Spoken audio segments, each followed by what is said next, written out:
The Detective's Kidnapping. Chapter 1. The Kidnapping and the First Game. Detective Jones woke up with a strong headache. A sharp, throbbing pain in the back of his head reminded him of his last memory. A blow to the head just a few hours ago. As usual, he had left his house and was heading to work. But the moment he reached for his car door, something heavy struck him on the back of the head. Then, darkness. Now hours later he was awake. Jones tried to move but quickly realized that his body was tightly tied to a chair. His hands and feet were securely bound. He was sitting on a hard wooden chair, and across from him at a table sat a man in a black mask, watching him closely. Between them on the table was a chessboard with perfectly arranged pieces. "You're finally awake, Mr. Jones?" the masked man said with a slight mocking tone in his voice. Jones blinked, trying to piece together what had happened. He remembered leaving his house, heading to work. He remembered the keys in his hand, the cold morning air, the moment he was about to open his car door, and then the sharp hit to his head. And now he was here. Wherever here was. Jones took a deep breath, trying to stay calm. "Where am I?" His voice was hoarse, as if he hadn't spoken in hours. "And who are you?" The masked man tilted his head slightly, studying him. "You will probably never know." Jones frowned, shifting his gaze from the stranger to the chessboard. The pieces were perfectly arranged, but he understood that this was more than just a game. "What do you want?" The masked man smirked, leaned back in his chair, and lazily ran a finger along the edge of the chessboard. "Oh, isn't it obvious?" He made a theatrical gesture toward the board. "We're playing, Mr. Jones, we're playing chess." Jones looked at the board again. The pieces were in their starting positions. "And what happens if I refuse?" "You're a smart man. Do you really need me to tell you?" The masked man chuckled. "You will lose." Without making a single move, Jones remained silent. He could tell that this man enjoyed having control over the situation. "Let's get straight to the point." "Detective," the stranger said, sitting up straight. "The rules are simple. We will play 3 games. If you lose, you die." Jones pressed his lips together. "And if I win? Then I'll let you go." "And you expect me to believe that?" The masked man laughed. "Not really, but you have no choice. You either play or you die. The choice is yours." Jones looked at the chessboard. "All right, then I'll begin." Jones made the first move, advancing his king's pawn. His opponent responded immediately, as if he had expected this exact move. The game was tense. Jones played cautiously, analyzing his opponent's strategy. The stranger made no obvious mistakes. He played precisely and aggressively. As they played, the masked man spoke. "Do you know why chess is a reflection of the real world?" Jones glanced at him. "Enlighten me." "Power, control, strategy. Isn't that how the world works?" The masked man lazily moved a piece. "People think they are free, but in reality, they are just pawns in someone else's game. And only a few understand how to control the board. And I suppose you're one of those people?" Jones smirked. "Without a doubt." His voice was calm, too calm. There was no hesitation, no uncertainty. The game continued. Jones focused on his moves, but his mind was elsewhere. This man didn't just love chess, he saw it as something greater, a philosophy of life. Each move led to another, and soon the board showed a troubling situation. Jones could see his king being slowly cornered. The space around him was closing in, and despite his careful play, he realized he had walked into a trap. He saw it, but he couldn't escape in time. Within minutes, Jones was in a hopeless position. He studied the board, desperately searching for a way out, but every possible move led to defeat. No matter where he moved a piece, his king would still be under attack. He had lost. The masked man made the final move, a smooth, effortless motion, as if he had known all along how the game would end. He tilted his head slightly, ran his fingers along the edge of the board, and said with a smirk, "Checkmate, Mr. Jones." The detective stared silently at the pieces, analyzing his mistakes.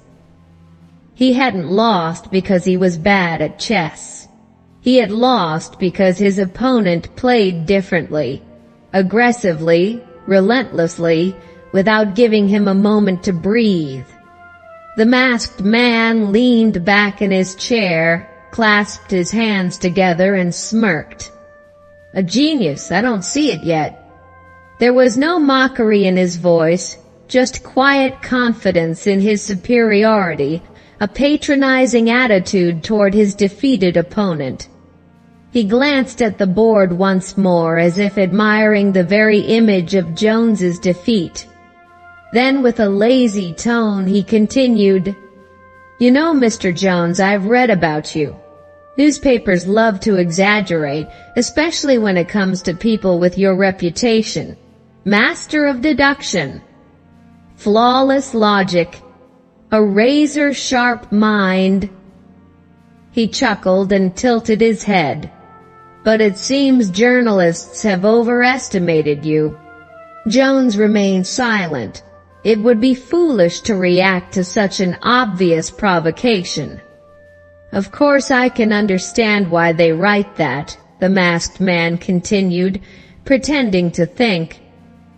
"Solving a few difficult cases, catching a couple of murderers, impressing the police with your wit. But the real game, Mr. Jones, is nothing like newspaper headlines. There are no spectators, no applause, no flattering articles.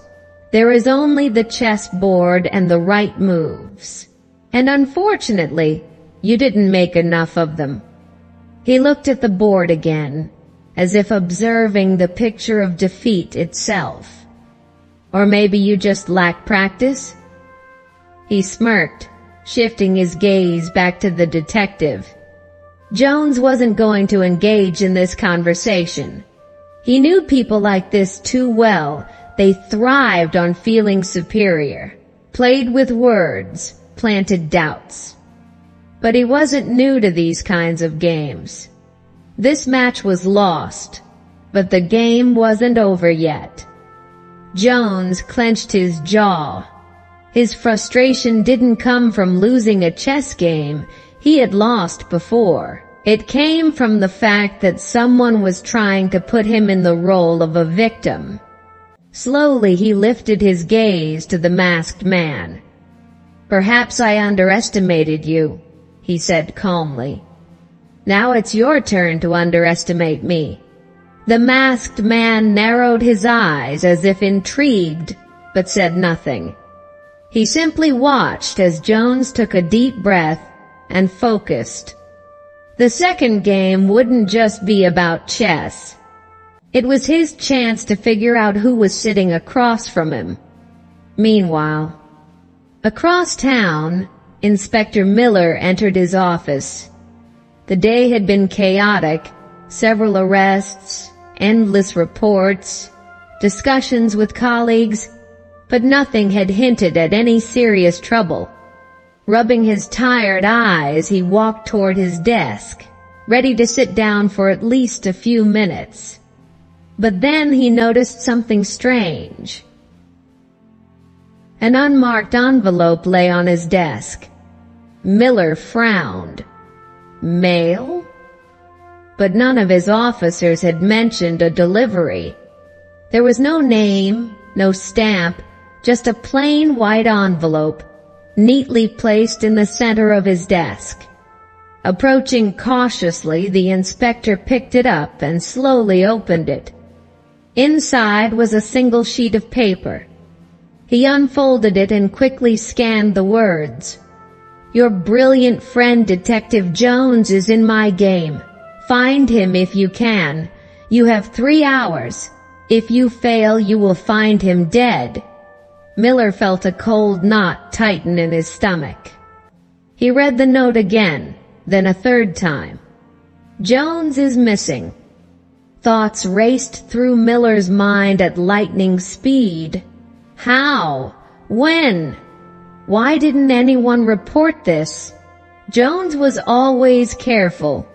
Too careful to get into trouble so easily. That meant this was a kidnapping. Miller clenched the note in his fist, his jaw tightening. He quickly scanned the office, as if hoping to spot something that could answer the main question: who left this letter? He took a sharp step toward the door and called out to the first officer he saw. "Williams, who has been in my office?" The young constable standing in the hallway hesitated. "In your office, sir, no one but you." Miller frowned. "That's impossible. This note didn't fall from the sky. Someone put it here." "Were you at your post?" "Yes, sir, all morning. I didn't see anyone enter." A cold shiver ran down Miller's spine. That meant whoever left the letter either knew the building well or had connections that allowed them to slip in unnoticed. They were playing with them. Slowly, the inspector turned the note over in his hands and read it again. "Your brilliant friend Detective Jones is in my game. Find him if you can. You have 3 hours. If you fail, you will find him dead." 3 hours. This wasn't just a warning, it was a challenge. Whoever had written this had no doubt about their power and was clearly enjoying it. Miller grabbed the telephone and barked into the receiver. "Send men to Jones's house. Question the neighbors, coachmen, shopkeepers, anyone who might have seen him this morning. Check if any suspicious vehicles were near his house." Seconds felt like eternity. "Sir, what's going on?" came the worried voice of the duty officer. "Hell if I know, but I don't like this note. And I don't like that someone got into my office, left it here, and no one saw a damn thing." His eyes fell on the envelope lying at the edge of his desk, as if taunting him with its chilling message. Who could have placed it there? How did this person enter the station unnoticed? The note wasn't written in a rushed, shaky hand. The lines were neat, precise, no sign of hesitation. The writer had been calm, confident. "Tell Sergeant Davis to search my office and ask security if anyone saw an unknown person enter. Maybe someone came in with deliveries or acted suspiciously. Find out if any letters were handed in personally today." He wasn't going to waste a single second. The officers already knew that Miller didn't tolerate slowness, but today, every minute could mean the difference between life and death for his friend. He stepped out of his office with quick strides, descending the stone steps of the station. "Peter Jones, where the hell are you?" he muttered through clenched teeth. The race had begun. Chapter 2. The second game and the race for clues. The second chess game had begun. Jones calmly studied the chessboard, thinking about his next move. The first game had ended in defeat, but now he knew more about his opponent. His style was aggressive, relentless, and precise. Every movement of the pieces on the board resembled the calculated strategy of a predator cornering its prey. The masked man lazily twirled a chess piece between his fingers, as if the game had already begun to bore him. "Are you ready, Mr. Jones?" He leaned back in his chair. "I hope you've learned from your mistake." "Of course," Jones replied calmly. "I think I now understand who I'm dealing with." He made the first move, starting the second game. This time he decided to change his strategy. As the game progressed, Jones studied not only the chessboard, but also the man sitting across from him. There was something unusual about him. He spoke intelligently, yet at times his reasoning seemed illogical. Who is he?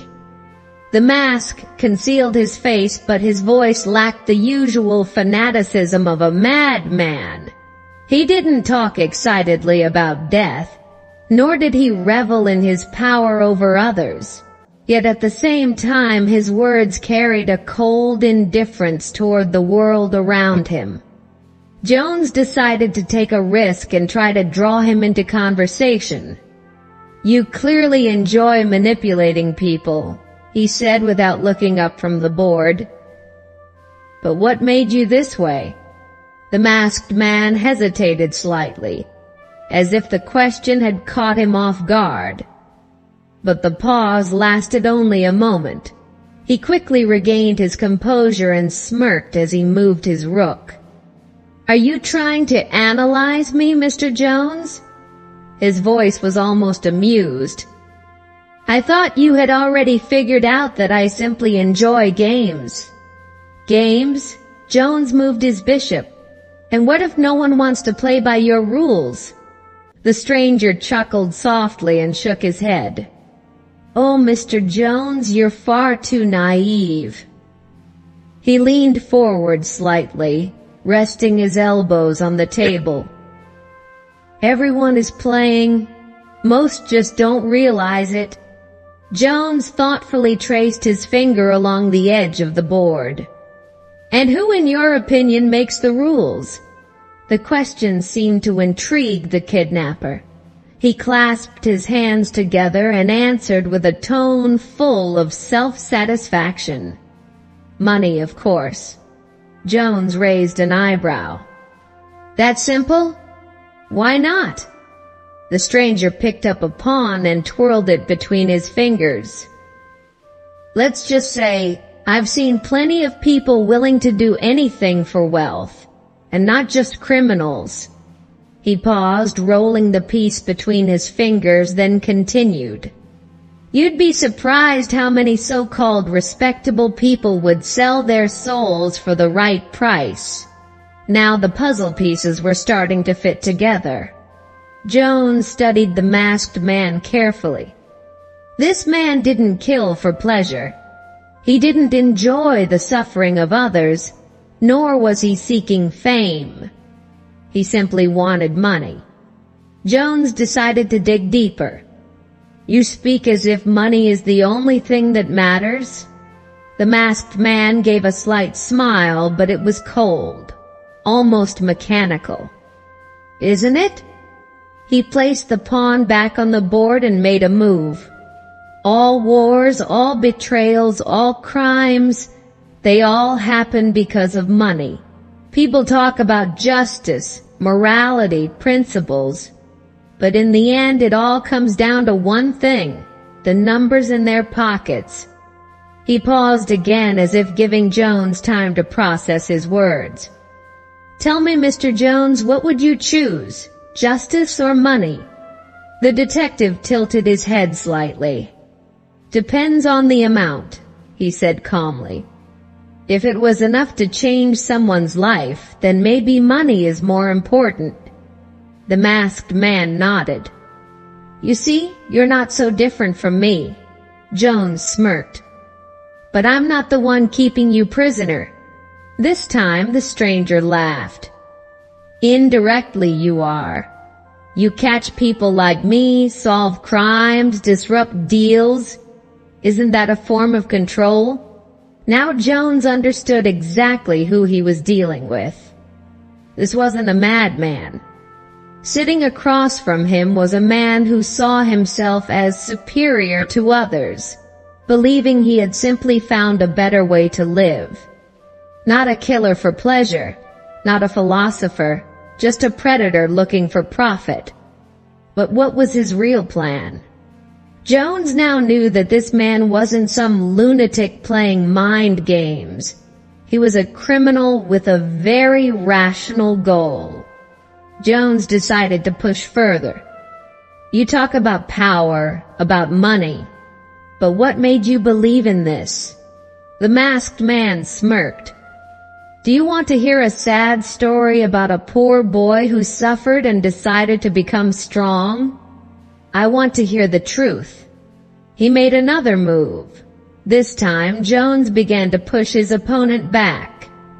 Let's say, he continued, money rules the world.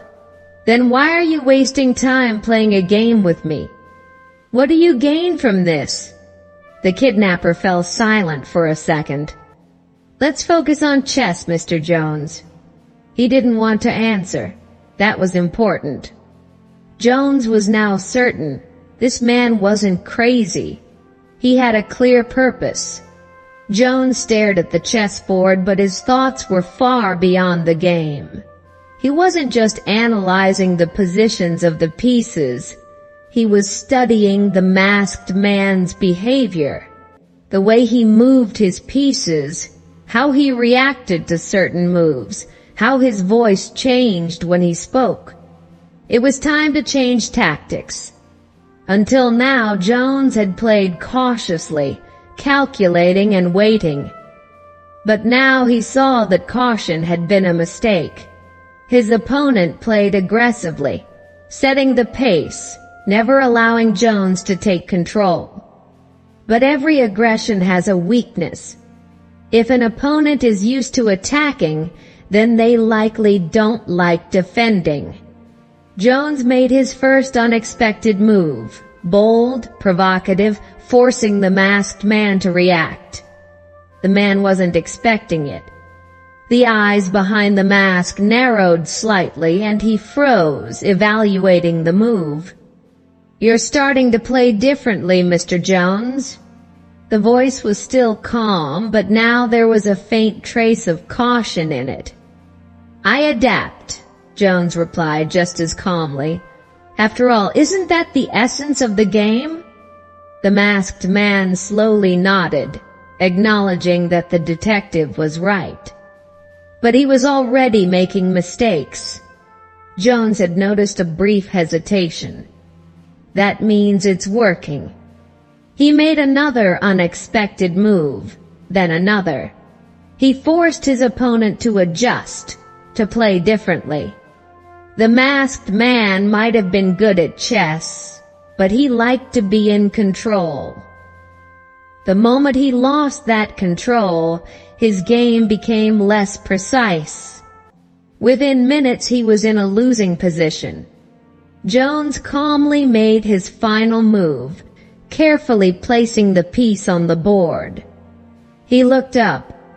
Checkmate. A short but meaningful pause followed.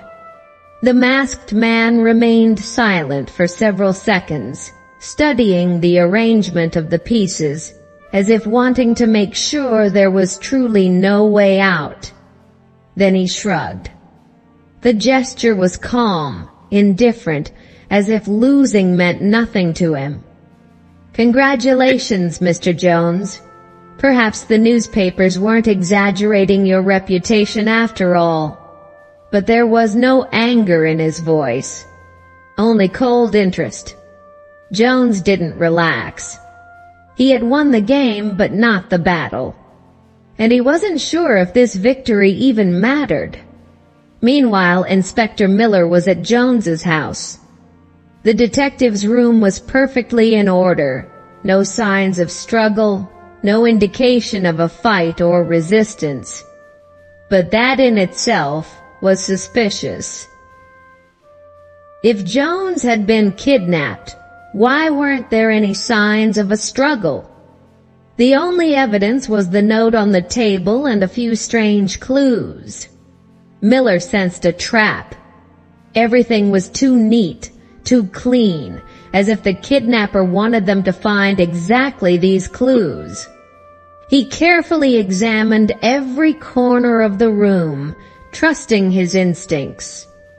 "What did you find?" he asked, turning to Sergeant Davis, who had been studying the floor near the doorway for several minutes. The sergeant looked up. "A few dirt tracks, sir, but it's strange." He frowned and pointed to the floor. "They don't lead to the door. They lead to the window." Miller stepped closer.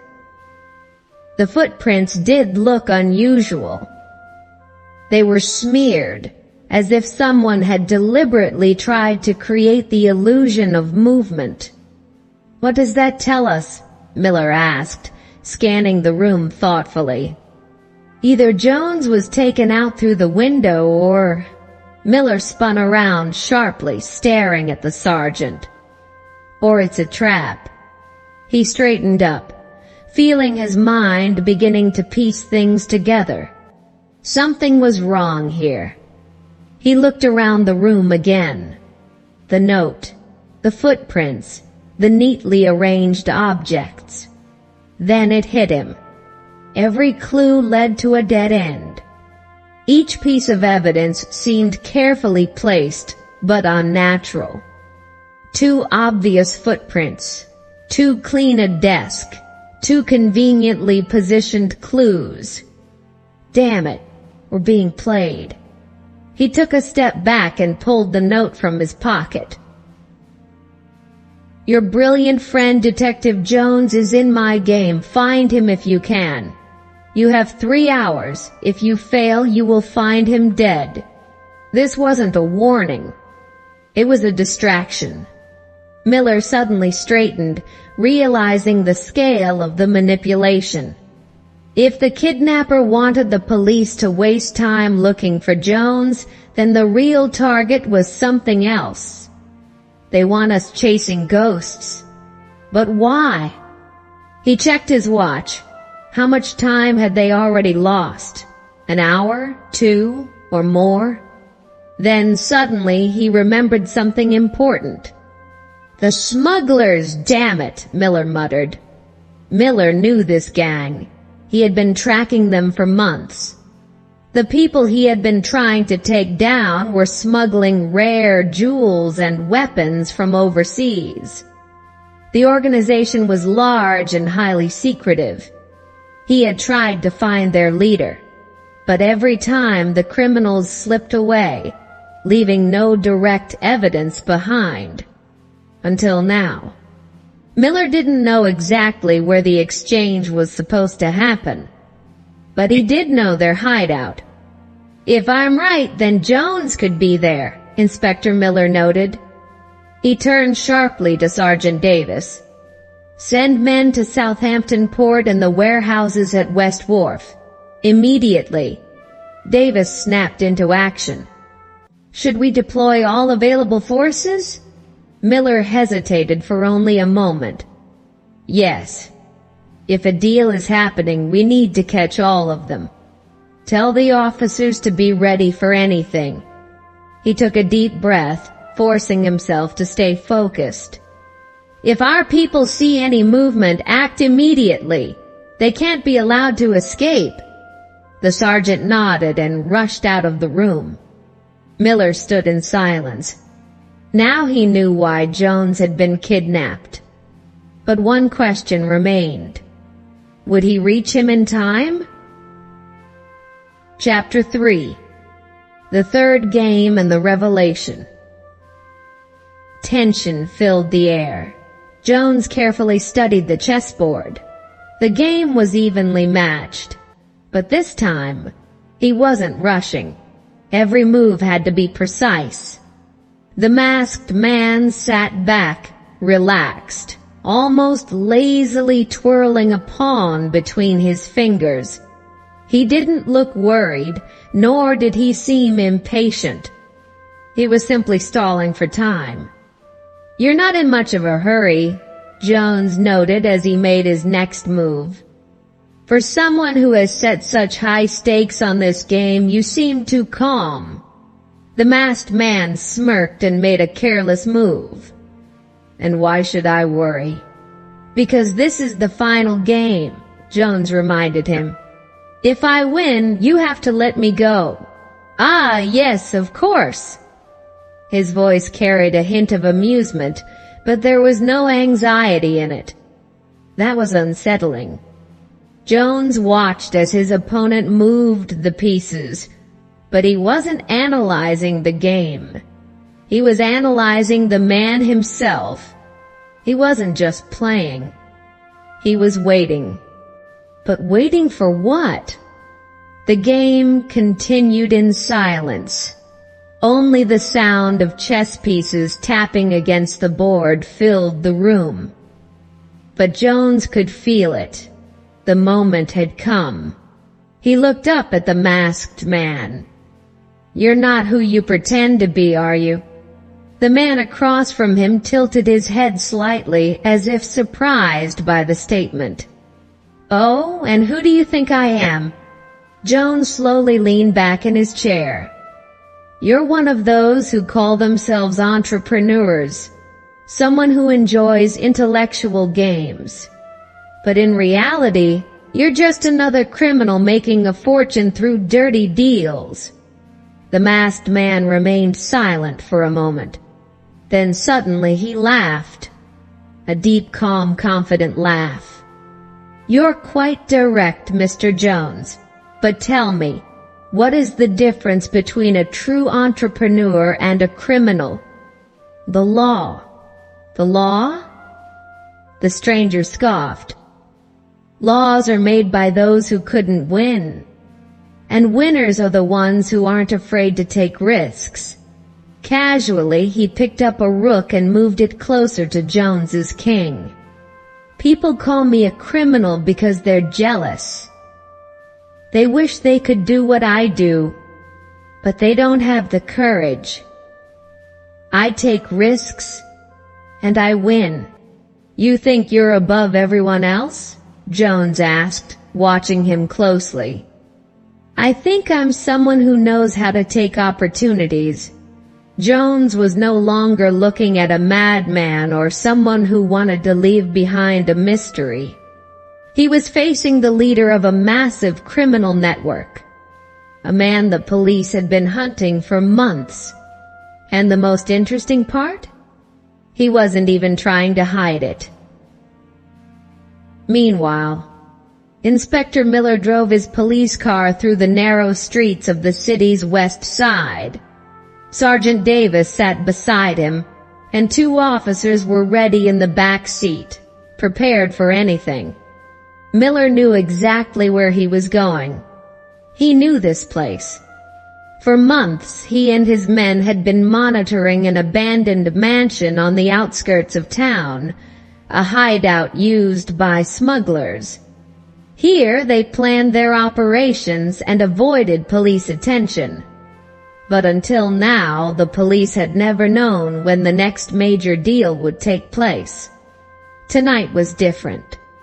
As the car pulled up, Miller immediately sensed something was off. Too quiet.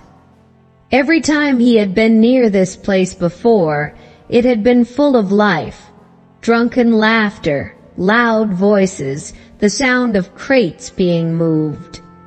But tonight, nothing. No voices, no movement. "Sir?" Sergeant Davis stood beside him, scanning the building. "Something's wrong." Miller slowly nodded. "They're gone." Silence pressed down on them. Whenever he had watched this place, it had never been empty. There was always noise, conversations, people moving goods. And now nothing. That could only mean one thing. They knew we were coming, he said quietly. They didn't just leave, they prepared for this. Davis tensed. You think they abandoned this place for good? Miller shook his head. Maybe, but tonight, they're definitely not here. He scanned the deserted street, the dark windows staring back at him like dead eyes. Then it hit him. He spun around. Damn it. Davis stiffened. What is it? The deal is happening tonight. The sergeant blinked, processing the words. You're sure? They wouldn't leave for no reason, Miller said, thoughts racing. If they abandoned their hideout, it means they had a reason. They're not fools, Davis. They planned this. Miller turned to the officers.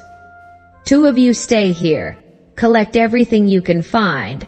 We need evidence. Then he looked at Davis. Sergeant, you're going to West Wharf. If the deal is happening there, you need to lead the operation. Davis nodded without hesitation. And you, sir? Miller held his gaze. I'm going to Southampton Port. If I have to bet, I'm choosing the port. More space. More ways to escape. Davis tightened his grip on the steering wheel. Understood. Move fast, Davis. If they realize we're onto them, they'll disappear. The 2 vehicles split up in opposite directions. Miller kept a firm grip on the wheel, his eyes locked on the road ahead. The dusty road to Southampton stretched before him. The sun was high, casting long shadows from the cranes and warehouses. He was alone now. The officers were already stationed ahead. He had sent them earlier. Now his job was to reach them unnoticed. Slowing down before reaching the port, Miller turned into a side alley. He parked his car among the storage buildings and moved forward cautiously, keeping to the shadows of the containers. Near one of the loading areas, his men were already waiting. Sergeant Hudson emerged from behind cover and quickly approached him. Sir, they've been here for almost an hour. They're loading crates onto a ship. Everything's going smoothly. No guards, just a few workers. Miller nodded, absorbing the information. They weren't expecting trouble. The leader? Have you seen him? Hudson shook his head. No, sir. Just his assistant, the one who kept appearing in our investigation. He's overseeing the process. Miller tensed. Where was the leader? Could he be with Jones? No time to think about that now. He took a deep breath and turned to his men. Everyone take your positions, we'll hit them hard. No one escapes, no one destroys the evidence. The officers nodded in silent agreement. Closer. Closer. Miller gave the signal. Then everything happened in an instant. Police, don't move! Drop your weapons and put your hands up! The port exploded into chaos. Workers froze mid-task, eyes darting around in panic. The assistant jumped to his feet, but it was too late.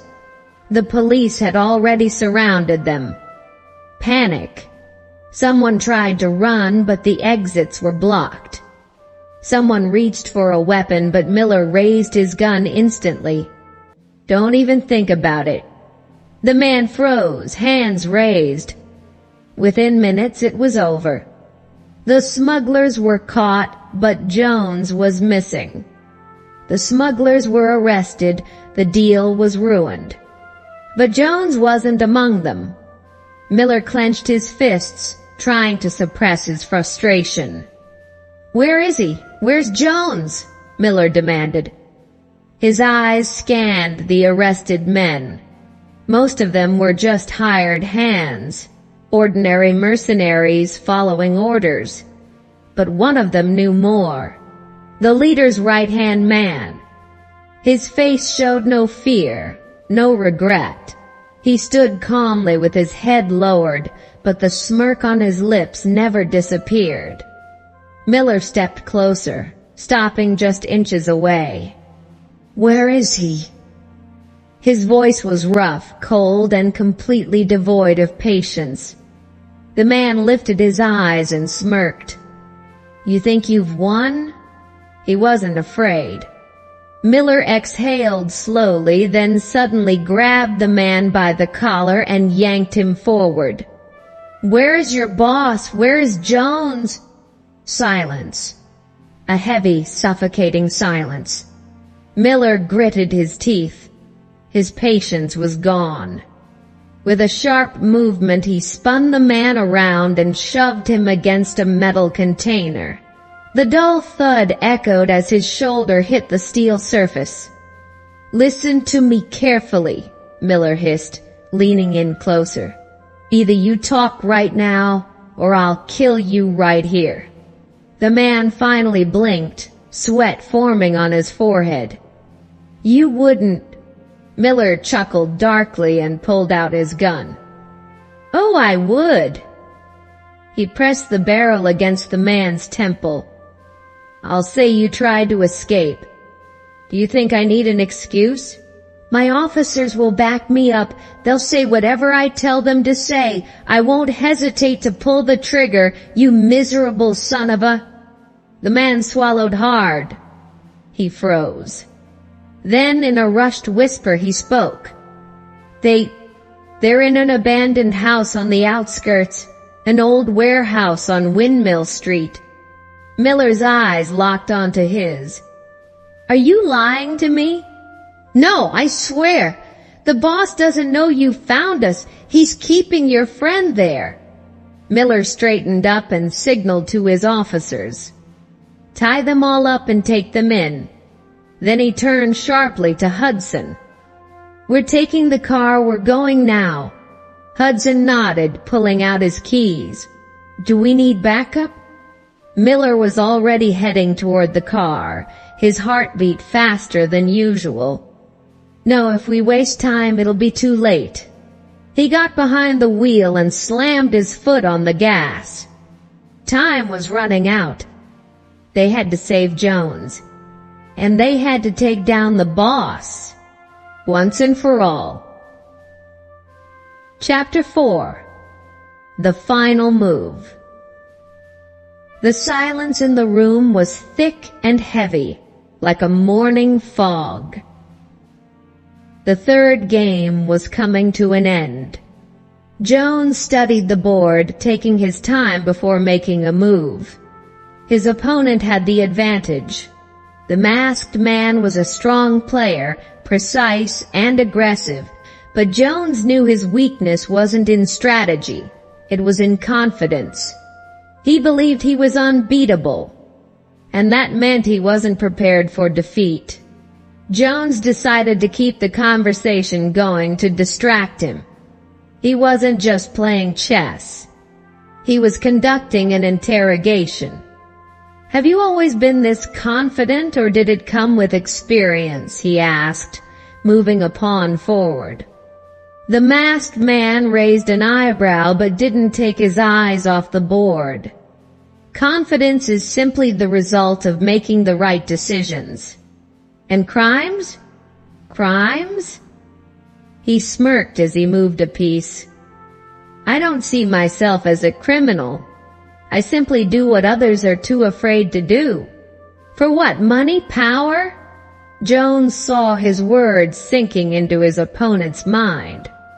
He was making him think. The masked man chuckled, but this time the laughter wasn't as certain. "For control, Mr. Jones, there are predators and there are prey in this world. I'm sure you understand which group I belong to." Jones gave a slight smile. "Of course, but even predators sometimes walk into traps." The masked man looked away from the board for just a second, and that was enough. He made a mistake. Jones didn't miss his chance. He moved his piece. The masked man froze. A second passed, then another. He looked at the board. Jones calmly folded his hands on the table. Checkmate. He had won. The masked man wasn't angry. On the contrary, he smiled. Congratulations, Mr. Jones. A shame the game has to end. Leaning back in his chair, he clasped his fingers together. Though perhaps we'll have the chance to play again. Jones didn't respond right away. Instead, he asked the question he already knew the answer to, but wanted to hear from his opponent's own lips. Why did you kidnap me, and why the game? The masked man's smile widened, but he didn't answer immediately. It was as if he was savoring the moment, enjoying the fact that he knew more. Isn't it obvious? He finally said. Your friend Miller has been watching us for a long time. If he knew the deal was happening tonight, he would have interfered. He leaned forward. But now he's too busy looking for you, and we played simply to pass the time. By the time my men finish their work, we'll all be out of this city, maybe even out of the country. Your inspector won't find us. The masked man smirked. And since you won the game, I'll let you live. I always keep my word. But whether you stay alive, well, that depends on your brilliant friend, Inspector Miller, who hasn't been able to catch us for months. But in my opinion, he won't find you either. Jones narrowed his eyes. Miller isn't as foolish as others believe. He'll realize my disappearance is connected to this deal. The masked man chuckled softly. No, Mr. Jones, he won't. His voice was filled with confidence. We left false clues in your house to lead him in the wrong direction.